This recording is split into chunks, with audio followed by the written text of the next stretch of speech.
Okay, I think we're going to start, so we just make sure your microphones are on mute unless you're asking a question. And we will start, I think today we're going to start with Rory. Go ahead, Rory. Thank you. Thanks. Shame about that. Sorry, shame about that today, obviously. But when you're looking back on it in debrief, are you feeling like you got away with one here, or that this one wasn't settled? Can we all just? We just got Dean's mics on. There we go. Go ahead, Rory. Can you ask? I got it. Fine. Did you hear it? Yeah. I think I got your question, Rory. Thanks. I think from my perspective, at one stage it looked like we could have potentially had 40 overs, and I think within that period, felt like we'd have been able to create 9 chances on the surface like that. So in many ways, I think actually the weather's robbed us all of a fantastic final day's Test cricket, which is a slight shame.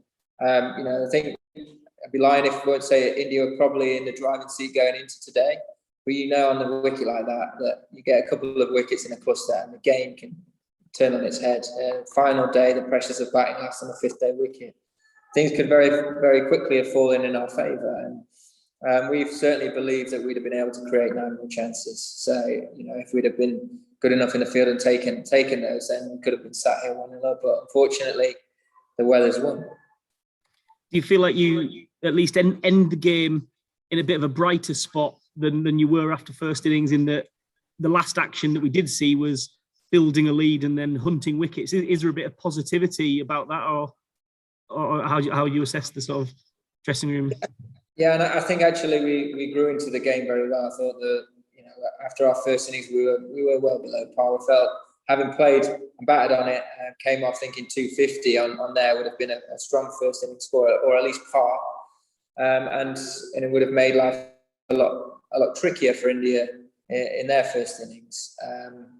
That being said, I just still think we bowled very well. We probably bowled a little bit wide to start with, but after lunch we came out and we found a really good line, asked very good questions of the defence, and showed our class with the ball.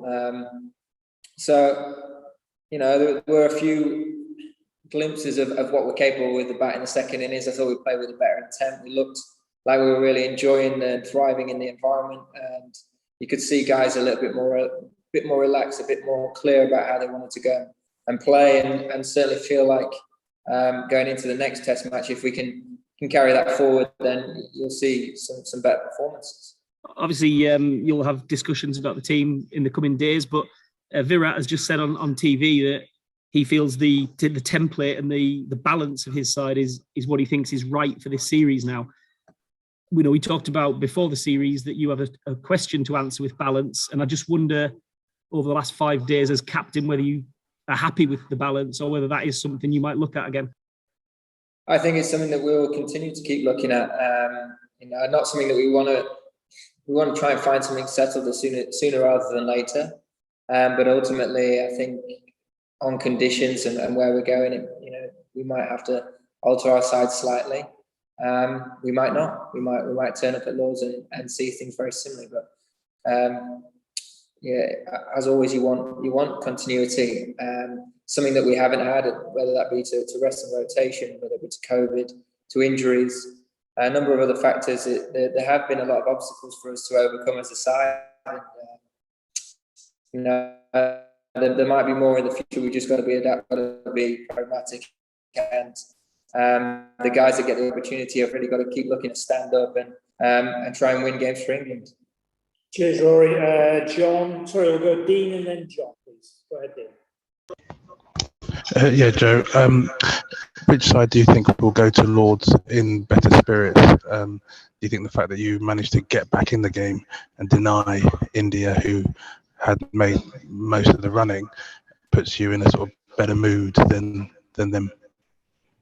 I think both sides are very similar. I think there'll be a lot of positives for both teams to take. You certainly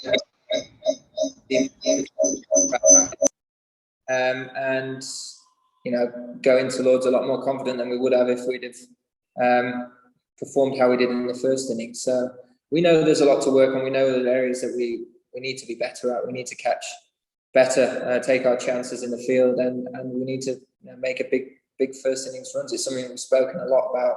You've heard me harp on about time and time again. But we're capable of doing it. It's those big partnerships that we didn't quite get in the second innings, but I think you saw a better tempo and a better template of how to play test match or bat in test matches. And that's as well. We're under pressure. It's probably fair to say that the pressure on you to score the bulk of the runs is fairly self-evident. How are you coping with that? Obviously, you did quite well in this game, but could you do that for much longer? My job as an England batter, batting at number 4, that's your job is to go and deliver and to score big runs, and that will never change. Whether we're 250 for none, or for 300 for 2 when you walk out there, or 50 for 2, it's the same. You go out there and you're trying to score as many runs as you can, put your team in that position to win a game or chase a score down, and that will never change in my eyes. Okay, we'll go to John and then Alan. Oh, hi. Do you have a selection policy, or perhaps more accurately, a rotation policy for Broad and Anderson in this series? Not as such. I think we'll look at, like I said, we'll consider things going into this next week, and we'll make a call on that going into the 2 days and the 2 days prior, to the game starting, and look at the conditions and pick a team accordingly. It's the first time we've spoken to you about since Joffre's news emerged. I mean, obviously a significant blow for him, but also for the team. Yeah, I mean, I'm absolutely good for Joffre. I think at times he's come under some harsh criticism, which is I personally believe is unwarranted. He's clearly been battling with a severe injury that's an obscure one that's been hard to define, and I really hope that he can get himself fit and healthy again and enjoying his bowling again. At times it looked like he was going through a lot of pain, and hopefully now he can he can get through some hard rehab and come back and show everyone what a fantastic player he is, because he's going to be a serious performer for England across the board. There's no doubt about that. I'm a big fan of his, and I know that when he's fit and he's at his best, that he's going to win many test matches, as you've seen in his short career so far. Okay, we'll go Ali, Tim Wigmore. Go ahead, Ali. Hi, Joe. I was just wondering if you could have a word about the about Ollie Robinson's performance. Beyond after the new ball, it felt like you turned to him, perhaps more than Stewart even at times in that innings. So it must be great, especially with the Joffre news, that you've got a guy coming through and performing like he did. Yeah, I thought Ollie's bowled extremely well throughout the game. He's got a unique set of attributes. He's got a very high release point. He makes things happen. He gets the ball to zip around, and his accuracy throughout this game was exceptional. I think more than anything, it was about the end and trying to find the right ends for each bowler. He seemed to find good rhythm at the bottom, where it was quite tough for everyone else throughout the whole game. It was quite strong wind, and it somehow clicked in very well for him, and managed to do a brilliant job there. And showed what he's very capable of doing it at this level. In 2 test matches, he's shown everyone how skillful he is. And just in terms of the comeback from what happened at Lord's with his debut, what does that tell you about him? Well, he's certainly a very strong character. He's had to learn some very tough lessons. I think he's taken that on board, and he's come back into the team and again performed. But seems to have grown as a person as well. And sorry, just one more for me. I'm just wondering, are you able to add players for the second test, or is the squad settled? And also, is Moeen Ali not the person that would balance this team, allowing you a spinner and 4 seamers with a decent batting lineup? I think in terms of selection, it's something that we will look at in the next couple of days. It's a question that we need to pose in terms of if it was that we're going to bring, we'd have to look at from a COVID point of view and see where we were at with that. But I can't answer that right now, honestly. Hi, Joe. Just on Zach Crawley, obviously scored that brilliant brilliant double century last year, but I think he's averaging 11 so far this year. Have you got any thoughts on his issues, and is his place safe for the second test? Listen, I think with everyone, I look back at my career early at certain stages, and the game does test you. It really does. You have to keep finding ways of first of all making sure it's as secure as you want it to be. But ultimately, you have to be a very strong character, and I think Zach is certainly that. He's someone that's got great maturity at a young age, and he has to keep looking at bringing that to the forefront of his game when he goes out there. Keep looking to go and play in the manner that we all know he can. He's shown everyone that he can perform at this level. And next time he gets out there, he's got to make sure that he believes in that, and he really enjoys that opportunity to go and make big runs again.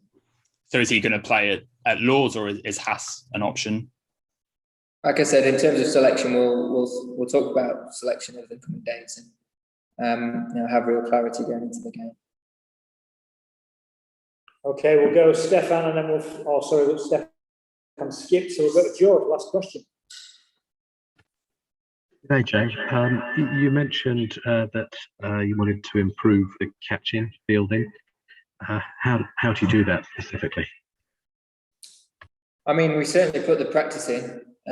We catch a lot of balls in practice. I think more than anything, it's trying to just have an element of calm in there, and trust and belief in your own ability, which again can be hard in pressure situations. It's something that, like batting, it can take one shot, it can take one catch, and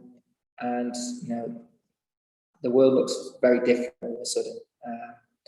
So it's something that you just, as a player, you just need to make sure you're not panicking on, reminding yourself that you're doing all the hard yards and making sure that you are, so that when that next opportunity comes around, you're giving yourself the best chance. But it's very easy to fall into the trap of we've dropped X amount over this last period, and letting that affect you mentally. I think, especially at slip, it is such a mental thing. Having done it for a long period of time now, if you can find a way of staying relaxed and trusting your technique there, you're certainly in a better place and frame of mind to take the next opportunity. Okay, thank you. Okay, thanks everyone. Tomorrow we're looking at moving to Silverwood as a follow-up at around 11:30. We'll confirm later on. Enjoy the rest of your day. Cheers, guys. Thank you.